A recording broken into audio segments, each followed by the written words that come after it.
ओडिशारे बहिब रक्तर नदी गर्जन करिबे हनुमान घटिबो बड़ अघटन केबेठु एहा आरंभ हेबो ओ कौन रहिबो संकेत। दर्शक बंधु 600 वर्ष पूर्वे लेखा जाइथिबा मारिकारे कलिजुग विषय रे अनेक कथा लेखा अछि। समग्र पृथ्वी को ए अच्युतानंद दास अनेक गुड़ाए भविष्यवाणी करिसंती मारिकारे, जहा धीरे धीरे वर्तमान सत प्रमाणित हेउछि। कटक सहर ओडिशारे मुख्य व्यवसाय स्थली। कटक सहर को नहीं मारिकारे एक बड़ अघटन घटिबा नहीं कुहा जाइछि। कटकरे आगकू लीला करिबे कल्कि। कलिजुग शेष समय रे कटकरे कौन घटिबो आसंतु जानिबा विस्तार भावे। मारिकारे कुहा जाइछि कटक रे जेबे नुआ रेल रास्ता तैयारी हेबो आउ रेल रास्ता केउठारु आरंभ हेबो। महानदी रे जेबे नुआ रेल रास्ता तैयारी हेबो ताहा कलिजुगर अंत समय बोली मारिकारे कुहा जाइछि। तापरे कटकरे आरंभ हेबो हिंसा। दिनरे आकाश रु उलला पड़िबो।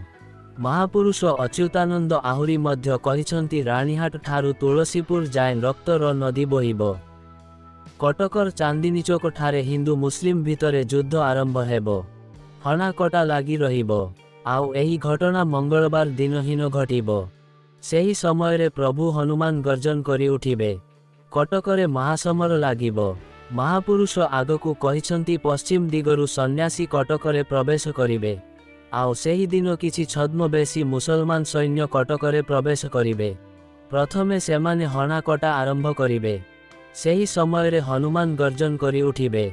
प्रथमे सेमाने युद्ध आरंभ करिबे आउ कटक बासिंदा युद्ध करिबे नाही। कटकर बलराम आश्रम रे प्रभु हनुमान जन्म नहीं सारिछंती। भक्त एमाने सेठारे महासंग्राम देखिबे रे एही घटन अघटिबो बोली महापुरुष कहिछंती। केवल कटक नुहे ए युद्ध भुवनेश्वर जाए व्यापिबो। एही युद्ध 3 मास चालिबो। युद्ध 135 दिन चालिबो बोली कुहाजिछि। युद्ध एते भयंकर हेबो जे खोर्धा जाए रक्त नदी बहिबो। लक्ष लक्ष लोक मृत्युवरण करिबे। मीन राशि रे शनिंक चलन रे हेबारु एभଳି घटिबो। एही घटना 2.5 वर्ष लागी रहिबो। सेही समय रे पृथ्वी माता त्राही त्राही डाकुथिबो आउ रास्ता सारा कूड़ कूड़ सब गदा होइथिबो।